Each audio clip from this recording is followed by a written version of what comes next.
Gamers, today we have gathered here to do a feudal landmark tier list. I kind of want to do all of them, but I think it's too much for one video, so I'd rather do a feudal and then a castle and an imperial landmark tier list. Now, I saw Corvinus done one of these, and he actually suggested earlier, or asked me to do one as well, because I didn't want to yoink his idea, so I'm just covering my grounds here. It's Corvinus's fault that I'm doing this one. Thank you. So let's do it.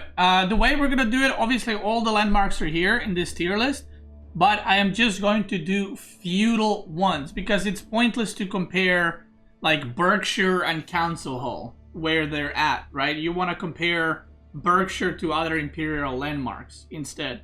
So I'm going to do feudal only, and then we'll do one for castle and one for imperial. So let's get started, shall we? I might change these, by the way, as I go, depending how the tier list shapes up. But let's start with the good one, D tier. HRE Minework Palace. Kick W. It sucks, okay? I've been saying it sucks for 3 years, and guess what? It still sucks. Unless they change it in the future to where it does something, it sucks. Now, comparatively, this is also a bit of a problem. I said this before, but if Minework Palace was on like English or something, it would be probably like a B tier, to be fair. Maybe even an A tier. But with HRE, it's just not that good, and Chapel is way too good. So, not only it's not a great landmark, Minework Palace, but also Chapel is so good that it makes it even worse. So I think it's kind of like it's a landmark on the wrong civ. The best way to put it. And I think it would do a lot better on some of the other civs. But yeah, Chapel, it's insane. I mean, it's been S tier landmark for forever, since the start of the game. Even when HRE was considered one of the weakest civs in the game, the Chapel was still one of the best landmarks in the game. So kind of proves it, and it's been strong for a very, very, very long time. Next, a landmark we'll be talking about is going to be Abbey of the Kings. I think Abbey is A tier.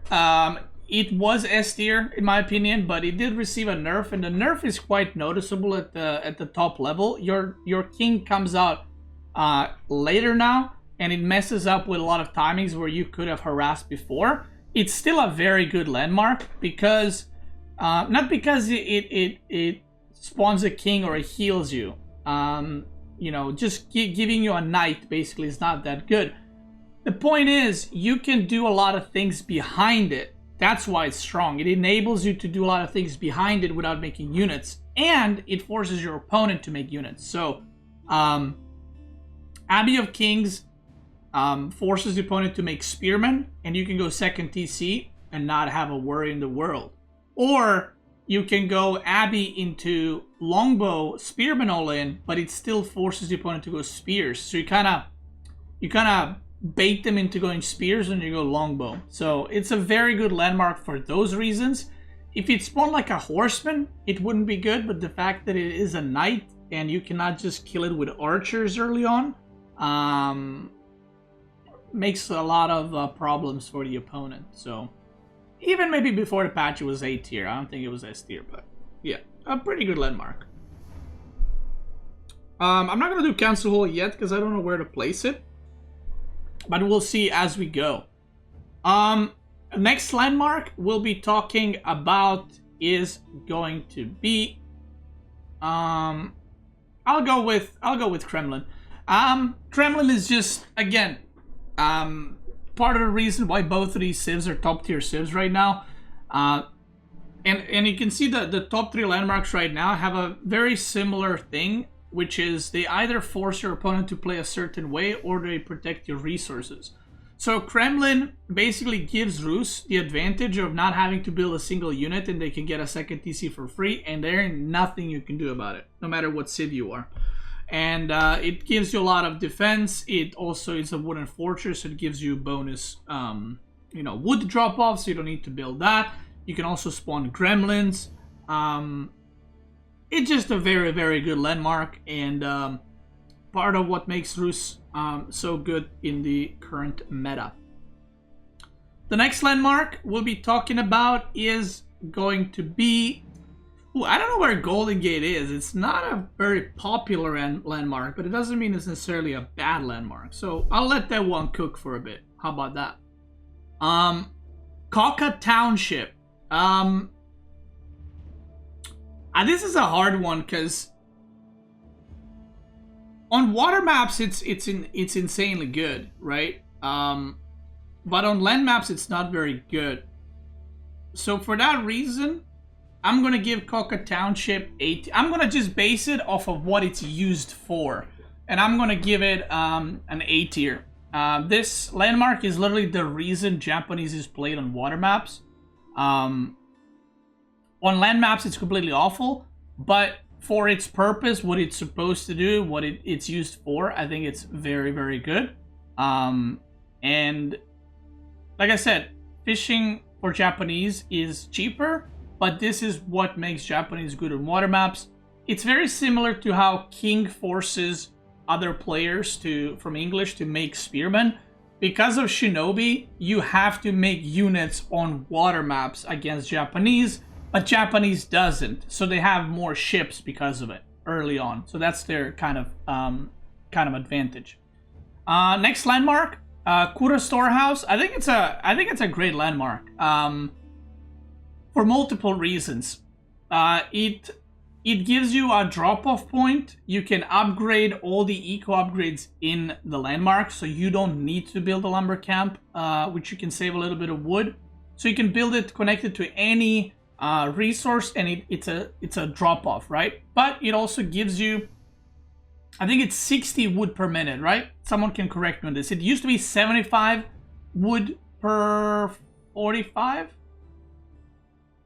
I can't remember the exact numbers. But I know it was nerfed, where it gives farms slower. But I still think it's a good landmark because of... it's kind of connected to the whole having passive income. It's 38 wood per 50 seconds. Okay. Maybe it's like 50 wood every 60 then? Something like that. But basically what's good about it is it gives you farms that kind of extend you running out of food for a longer period. So it's kind of like Chapel or Malian Kaboom in a way, because it just gives you so many resources over time, and even when the farms are done, it will keep giving you wood forever. So that's also nice. So yeah, I think Japanese landmarks, funnily enough, are very good in Feudal, but just the way the Civ is, maybe a bit too slow in Feudal. Let's look at the next landmark that we've got. Saharan Trade Network, D tier. Not very good. Not very good. It is not used anywhere on any map in any matchup. It's...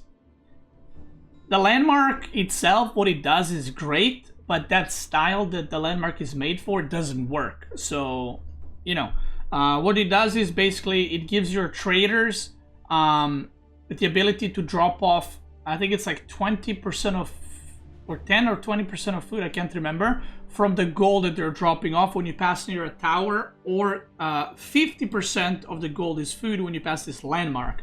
The problem is the trade Malian is not a thing, so this landmark is pretty useless. In 4v4 it's broken. Yeah, in 4v4 anything is broken. If you make units in 4v4, that's broken. So I wouldn't base my landmarks off of 4v4s for that reason. Manza Quarry. Manza Quarry. This is a hard one, actually. I might need to reorder some.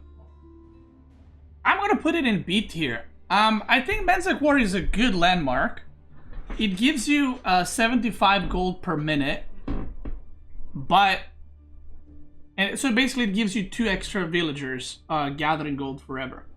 But compared to these two and like the English King, I feel like it has less impact in the game, and it's pretty much an auto choice, right? You don't really have a choice between this and Sahara. It's always Manza Quarry.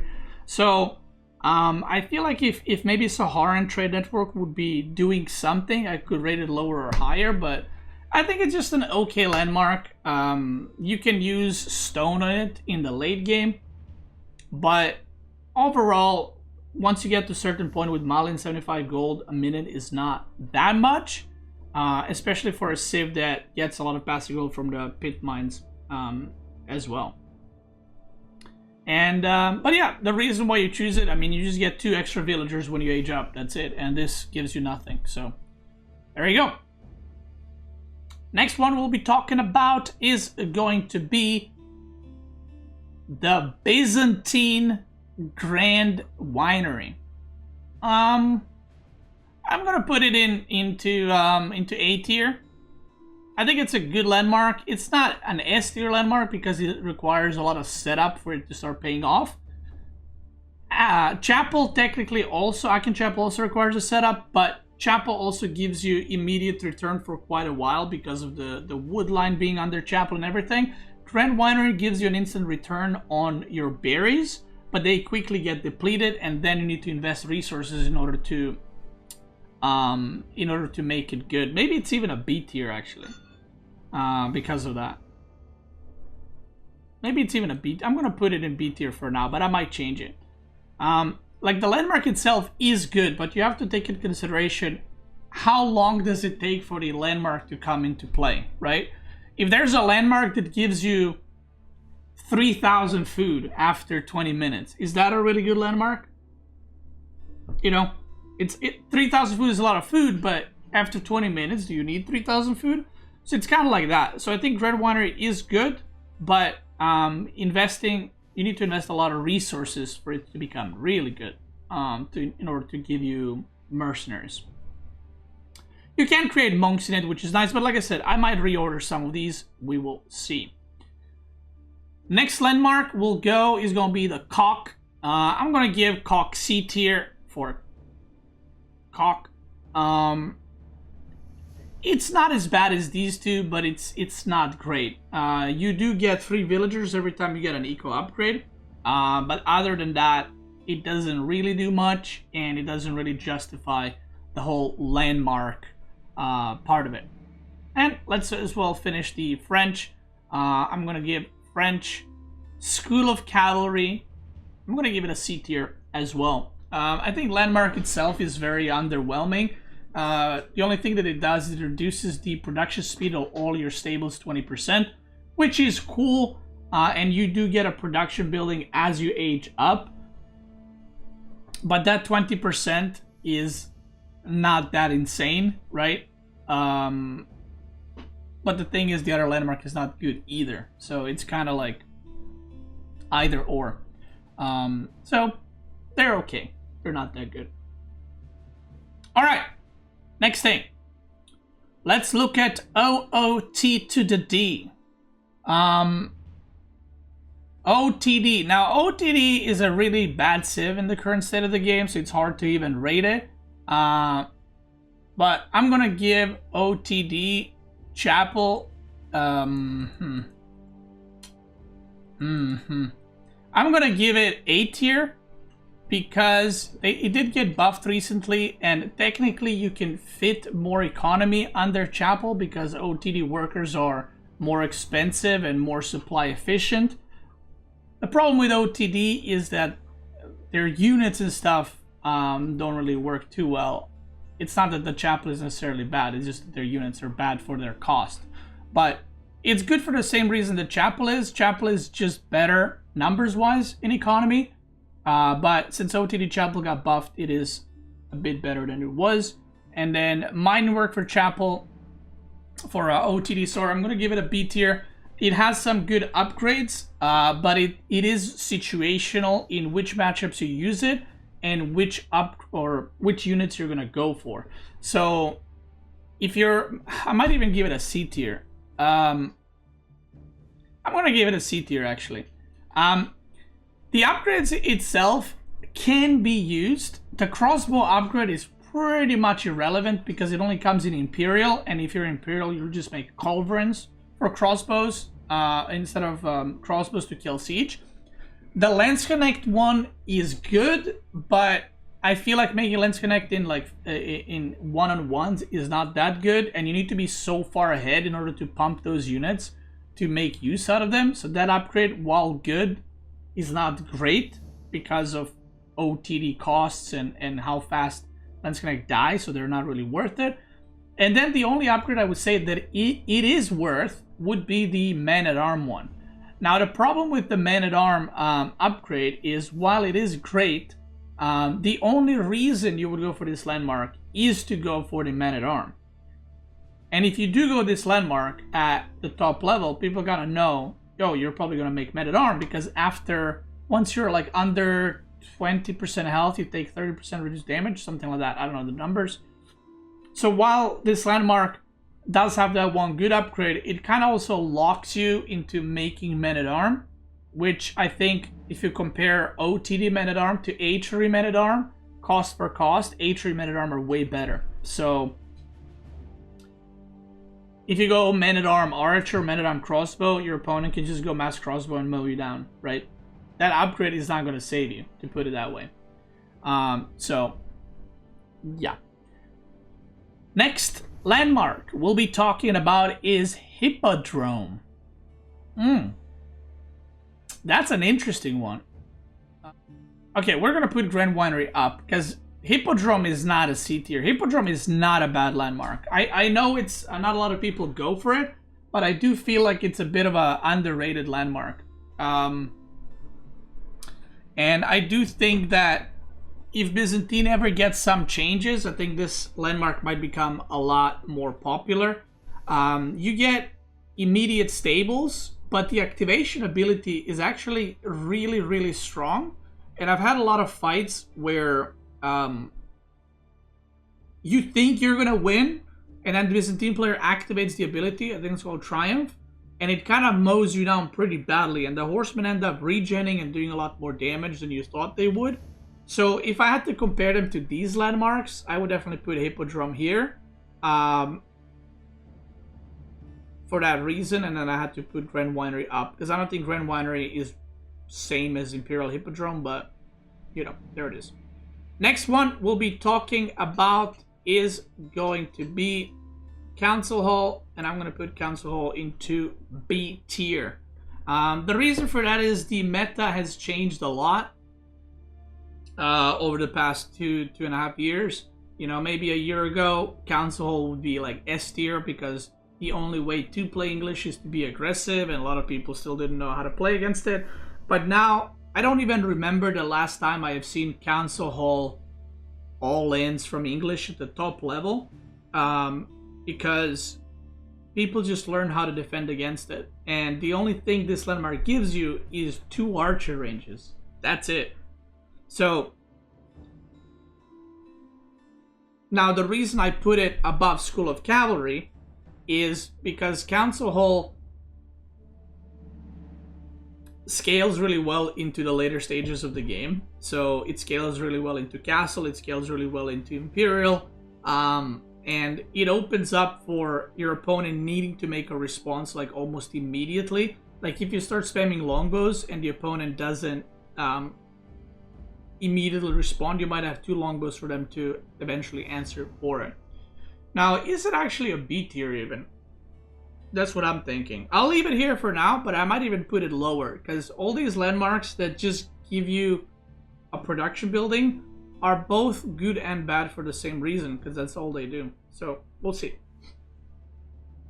Alright, next landmark is a Barbican. I'm going to put Barbican into A tier. I think it's a great landmark. It's now a tax drop-off location too. I don't think it's overpowered by any means, but I think it covers and helps you defend early on quite a lot, and it's probably the reason why China can be played on land maps when it does get played. So I think it's a very good landmark. Imperial Academy, I'm going to give it B tier, sorry. I think it's a very good landmark. It might even be A tier. It's one of those landmarks, because it doesn't do damage or make units or kill stuff, people don't think it's as good, but the fact that it increases taxes, gives you more gold that you can get, and you can make Imperial officials out of it is very Very, very good. So I might even put it A tier. I'm not sure. We'll leave it here for now, but it feels wrong to have this landmark and this landmark together. So it might be either like this, or it might be like this, and then Council Hall into B tier. We'll see. All right, next one. Let's do the Abbasid ones quickly. Economy wing. By the way, I just want to emphasize, I am making this landmark tier list for one-on-one games, and in my opinion, for top-level gameplay, okay? So I know someone's going to be like, no, Abbasid Eco Wing is really good in FFA and 44s. It is, yeah, but not in one-on-ones. I'm going to give it a D tier. Nobody goes for Eco Wing Abbasid in any of the matchups, now that I think about it. I don't remember the last time I have seen an Eco Wing. The reason for that is Eco Wing is only good if you go for extra 2 town centers. If you go just for 1 TC, it's not that worth. Eco Wing actually sees more play in Castle and Imperial than it does in Feudal right now. So, not very good. Abbasid Trade Wing, I'm going to give it a C tier. It's good. It's playable on some of the maps, but not very good, right? Not very good, because most of the civs can just straight up kill you. But it is more playable than Eco Wing, and I do see it more than Eco Wing. Abbasid Culture Wing, we're gonna go and give it a B tier. We see it more than the Trade Wing and more than the Economy Wing. Mainly when you go 2 TC Abbasid, sometimes when you play against a Castle Rush Civ or Civ that gets to Castle somewhat quickly, you go Culture Wing into faster age up, and all your upgrades are cheaper, so I think it's pretty decent, and you do get a lot of value from your 20% discount on all your upgrades. And then we have the Abbasid Military Wing. Abbasid Military Wing for Feudal. That is a very interesting one, and I am debating where to put it. We're gonna have to do some reorganizing. I'm gonna put it in A tier. It's like A plus. It is a very strong age up. Now, the reason why it's very strong, apart from giving you the upgrade bootcamp, it like English King, it forces the enemy to make some units to respond to your 2 spearmen, 2 archers that come out, and it kind of gives you a little bit of tempo. So I think it's a very, very strong landmark in Feudal 4. Abbasid. Dome of Faith and Tower of Victory. Dome of Faith, I give it a C tier. It is very, very situational. It is not very good. So I can't really put it any higher. These are basically unusable. Dome of Fate, you see it sometimes, not very good, because it only gives you cheaper monks, and there's almost no situation where I would prefer that, unless we're maybe playing with water maps, over Tower of Victory, which I'm gonna give A tier. Very, very good landmark, very strong landmark, and part of the reason why Delhi is strong into Castle and in Feudal as well. It scales all the way, so eventually your hand cannoneers also get 20% attack speed, which is very, very good. Now let me see. We might have to do some reorganizing here, guys. Give me a moment. Maybe Hippodrome also. Now I'm gonna put Hippodrome here too. Okay, I'm satisfied with this. I think this is a lot better. When I look at this, I think that's a lot better. I still think Coca Township, even though it's useless on land maps, it is so good on water maps that that's what it's used for, and I think it's very, very strong because of it. But if I based it off of land, I would probably put it in D tier, right? But yeah. All right, next, what else do we have? Let me see. Golden Gate. Oh, yay. I'm gonna put Golden Gate in C tier, and I'll explain why. This landmark used to be S tier. This landmark used to be so good. Why is it C tier now? 2 reasons. Fast castle build, I mentioned this previously, are not that popular anymore, which this landmark was mainly used for.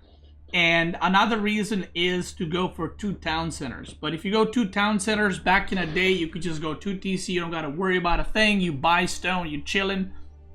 These days, you can't just go 2 TCs out there on the map because you're gonna get mowed down by horsemen, knights, or whatever else. So, it is meta to go Kremlin into 2 TC.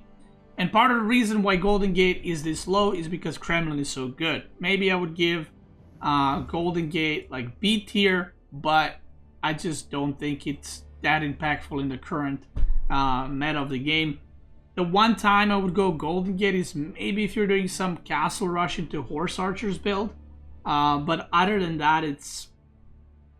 I just don't see in what situation you would prefer Golden Gate over Kremlin for either Feudal all-in or for 2 TC builds. So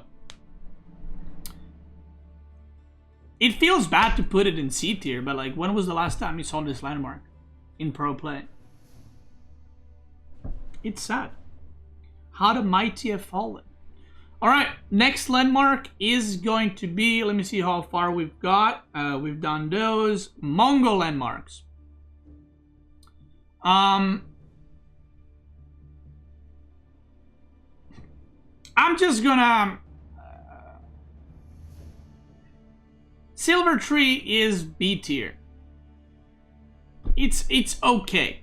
You know, it's not useless, it's okay. And Deer Stones, I'm gonna give it an okay too. Honestly, the most I can say for both of these is they're okay. Deer Stones, I would maybe even put lower. Maybe I would put it in C tier, but have in mind that this landmark will be most likely buffed soon with the Khan Hunters. So I think it might go all the way. It might be S tier, right? We don't know how good Khan Hunters are going to be, or we don't even know what they are. Deerstones gives you movement speed on all your units in near towers or near this landmark and your villagers. So it's a small eco boost, and you get movement speed for your archers and stuff like that. So it can be very impactful, especially if you're attacking or defending and you have movement speed on your archers and stuff like that. But again, the best I can say, it's okay. Don't think it's great, but I don't think it's definitely not A tier. It's definitely not C tier, neither of these landmarks. Silver Tree allows you to trade immediately, so it allows you to start your economy boom with trade immediately. And the more you have them, the more income you get, and it kind of synchronizes very well with the way you play Mongols in the first place. You have cash shakes and yada yada. So, yeah. They're okay. Next landmark is going to be Twin Minaret. Now, Twin Minaret, let's do Sultanate Trade Network. Sultanate, I think, is just a B tier. It's a passive generation of resources, and it gives you, I think it's 74 gold per minute, if I'm not mistaken. So this gives you 75, this gives you 74. What is the difference between these two? This one can be switched to stone. This one, you can use it as a market, so you can actually buy and sell stuff there. But it also takes, it's 72? Yeah, okay, so it's a bit less, but whatever. It's 2 workers, let's say, equivalent of gathering. And you never actually make traders and put them inside because they take a very long time to pay off. But the moment you age up, you just get 2 workers and you get passive gold from it. Now, they also take 3 supply, so it's not ideal. And another thing you can do is you can just send them to actually trade immediately if you're playing against one of the passive civs. Even though you won't commit to trade, you'll get more gold that way. Twin Minaret, I'm gonna give it a B tier as well. I think Twin Minaret has some potential. The thing is, the difference between Twin Minaret and Sultanate Trade Network, Sultanate has been more picked landmark recently, and the reason for that is Twin Minaret doesn't give you extra It does give you extra gathering rate on berries, but it requires you to put workers in order to get that extra gathering, right? Sultanate just gives you 72 gold per minute, although it takes 3 of your supply, but you don't need to make anything, so it gives you instant return. Now, the reason Twin Minaret is B tier because some maps don't have as much food, so you can make Twin Minaret and you get berries respawning constantly, so you can get a lot of value that way, but you do have to put workers on it to get the value back, right? So that's why it's not better. That's why it's not A tier. Next landmark we're going to be taking a little peek at is going to be Meditation Gardens and Jungnan Tower. Jungnan Tower is pretty bad, but it's pretty okay. You get free units when it pops, it activates your dynasty. It is not useless, like it's not this tier because you do make it, but it is not very good when you do make it. So, yeah. Next one is Meditation Gardens, and Meditation Gardens, I'm gonna put it into A tier. It might even be S tier. This is a hard one. I'll leave it in S tier for now. This landmark was nerfed, by the way. And the thing is, it can be an 8. I think it's at worst. Let me put it this way: at worst, it's A tier. At best, it's S tier. This is heavily dependent on the spawn. So sometimes you will have crazy good spawns, and sometimes you will have pretty mediocre spawns. So if you get 3 resources, which should be the bare minimum, you will get around 75 resources per minute, right? Which is equivalent to Manzik Quarry and Sultanate Trade Network. So you might be wondering, well, why is this one A tier and why are they B tier? The reason for that is in the resources that you're getting, you can pick which ones you're getting by building it, right? So this one is 75 gold or 75 stone. Meditation Gardens can give you wood, food, gold, and stone, and you can choose where to place it depending on the map. I have had maps where I had double berry, which gives you, I think it's equivalent to 76 food per minute, and then I had gold 25 per minute, and then I had like wood 20 per minute, right? So that's like almost, it's like 50% more than Manzik Quarry and Sultanate Trade Network do. And if you get a spawn like that, it's an S tier. If you get normal spawn, it's an A tier because it gives you free resources for the rest of the game. And like I said, if you put it on like double stone, you will get 50 stone a minute plus something else for the rest of the game, even when that stone is depleted. So I think that the fact that you have a choice of which resources you want to get is what makes it so good. Again, it can be an S tier, but you need to be pretty lucky for it. So I'll just leave it in A tier. Pretty good landmark. Love it. You always go for it. So yeah. Next landmark. What else do we have? Actually, I'm trying to see. I think we covered everything except Ayyubid. Chat, is that correct? Can I get a confirmation on this? I'm looking around and I think that is correct. Now, Ayyubid is a bit complicated because there's 8 wings per age kind of thing. So there's a difference between Eco Wing in Feudal Age and Eco Wing in Castle Age. So that's why we're going to have to order them all one by one. Let's start with the easy ones. The Dervish Wing in Feudal, aka Logistics, D tier. You don't really get a lot of value from this. If Ayyubid had knights in the Feudal, then this wing might not be bad, because then you can get a lot of value from healing your knights. But in general, this is pretty meh, and I'm gonna rate it D tier, because nobody ever goes for this in the Feudal. Another landmark that nobody ever goes for is the Wood one. D tier. It sucks. It actually sucks in every age. The next one that sucks is the Blacksmith one. D tier. And I'll explain why. So a lot of people, when they see this, they're like, wait a minute. let me get my calculator. And they go like, how many resources am I getting by aging up? They're, you know, pressing their calculator and they're like, yo, you're getting, I don't know, 600 resources when you go this. That's sick value. That's really good. Well, let me tell you why it's not good. The reason why it's not good is, first of all, you need a blacksmith for it, right? If you did not need blacksmith for this to come into play, then you would technically get another 150 resources, so then maybe it moves up to C tier, right? Because it actually gives you a lot of resource value for it. And it would maybe have some play against civilizations that are super aggro early and have archers, such as English. And I've tried this landmark, and this is the my understanding of it. So while you do get a lot of resources, while you do get a lot of value per resource by building it, what you would rather do is, instead of build this and you get 600 resources and that's it, that's your whole age up, you can go eco wing that gives you villagers, and it gives you, each villager gives you 40 resources per minute, which is 120 resources per minute. Let's say this landmark gives you straight up 600 resources with 3 extra villagers that you get. You will basically overcome that in 5 minutes. So if you're going to play a game for 5 minutes or less from the moment of age up, this is not bad.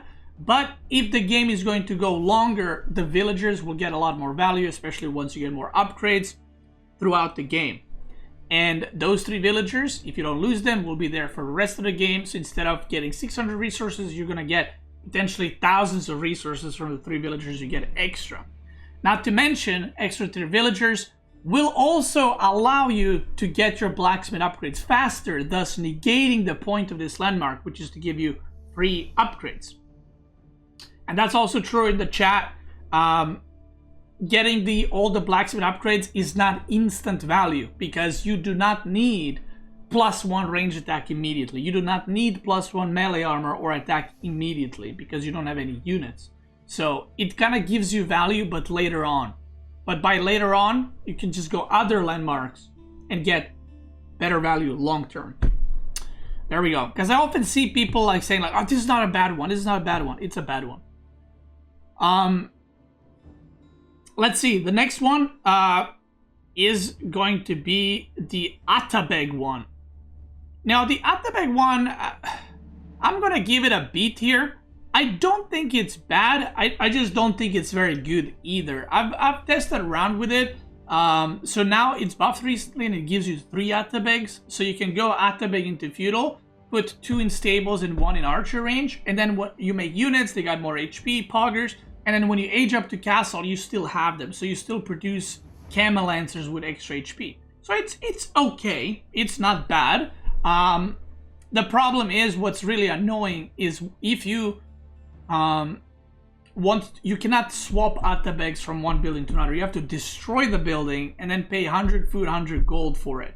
If there was a hotkey to get the Atabegs out of the building, I think this might be a lot better landmark, because you have a lot more flexibility. But as is, it's a B tier. It's not bad like these ones. But at the same time, I don't know how much play you will see out of it. So maybe it's even a C tier, because you won't see a lot of play out of it. But I think for what you get, it's okay. It's okay. Next one is the Trade Wing. Now this one is very,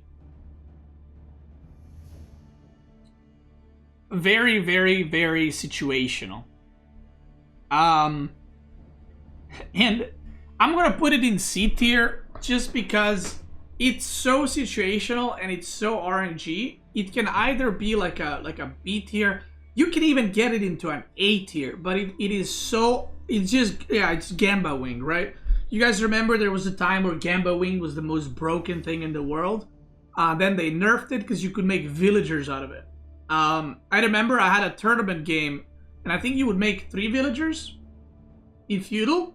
So I remember I had a game in a tournament where I aged up, my opponent aged up, and I was playing HRE. I remember it was some prairie Russian castle. And let's say I had 20 villagers, right? My opponent aged up. it was 2 villagers before rolls. My opponent aged up, and in that case, he bought 6 villagers and 2 traders. So I had 20 villagers, and he had 28 at like 4 minutes and 30 seconds. So it was absolutely bananas. Now, since then, you cannot make villagers from it anymore, but you can still make traders. Now, is it good? It literally depends. It's such a gamble. It depends what matchup you're playing, what map you're playing, and what units you get to buy out of it. For example, if the opponent is a passive civ and it's a great trade map and you get like 3 traders, that's really good because you can just spawn traders and you get insta worker, insta value, right? But if the opponent is playing an aggro civ and you want units but you get 0 units, it's completely useless. It doesn't give you anything, right? So for that reason, it's a C tier for me. It can be an A tier, right? If you got a good RNG, but yeah, it's no bueno. Next one we got is the Villager Eco Wing. I'm going to put it in A tier. This one has been gaining popularity recently. Ayyubid has been starting to kind of fight in Feudal. And I mean, I talked about it earlier, but you age up and you just get 3 workers out of nowhere, right? And not only that, but your berries give you extra 50 food in Feudal.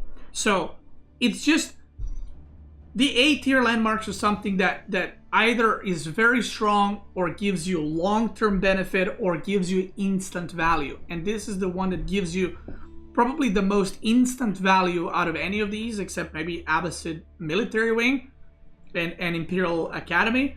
Insta value. You just get 3 villagers. You just get 120 income more than your opponent. Think about that.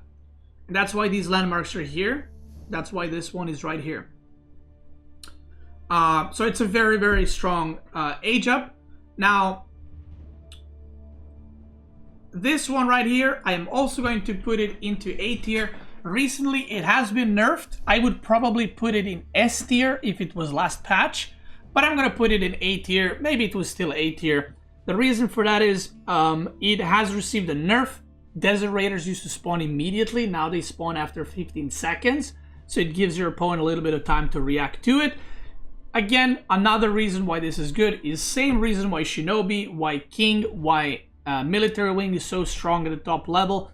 It gives you instant pressure on the opponent. Well, 15-second delayed pressure on the opponent, where they have to make units or they have to make a tower to deal with your unit that just comes out for free.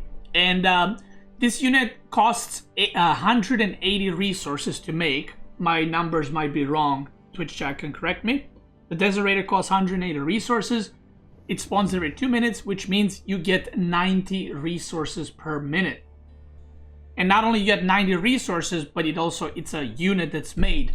So this gives you comparatively 75 resources per minute. That's it. This gives you 90 resources per minute in a unit. So it's kind of like a mix of production building and a resource building at the same time. So very strong landmark.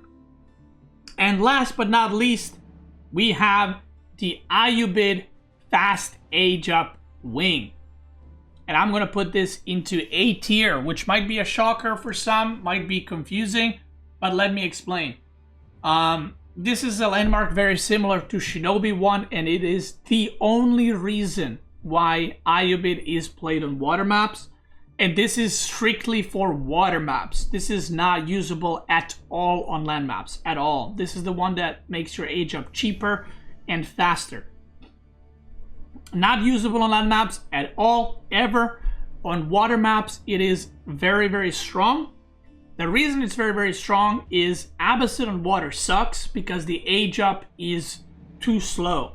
That's the problem. Abbasid age up is too slow. But Abbasid and Ayyubid upgrade on the water is very strong. It gives your ships 10% extra health, all your ships, right? Which is a very strong upgrade.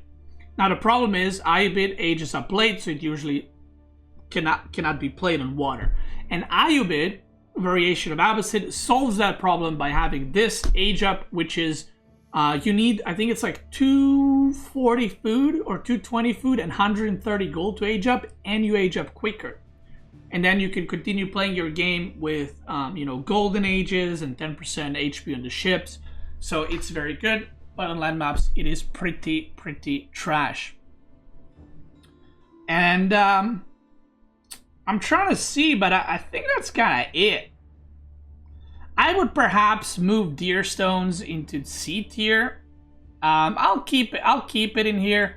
Maybe it's a C tier, but I think it's all right. It's not amazing. It's all right. It might be a C plus, whatever. B minus, C plus. Look at it that way. But I'm pretty satisfied with this list. Again, you might be like wondering why OOTD Chapel is that high up. OOTD Chapel is good. It's the sim that just sucks. So there it is. That is my Feudal Age landmark tier list right here. The two best landmarks, for me at least in the game, are for sure Kremlin and Chapel. Abbey of Kings is a very close third in my opinion. But I think this is alright. I don't mind this. And again, Shinobi and Feudal Wing, a Feudal Advancement for Ayyubid are only for water map. Thank you. Just making sure everyone is aware. If you're watching this on YouTube, thank you so much for watching, brother. I appreciate you watching. Again, reminder, this is not for 4v4. This is not for Gold League. This is not for FFAs. This is for high-level gaming in one-on-one and what I think are good landmarks. Someone else might have a different opinion. Thank you guys for watching. Have a great one. And if you're watching on Twitch, let's keep going.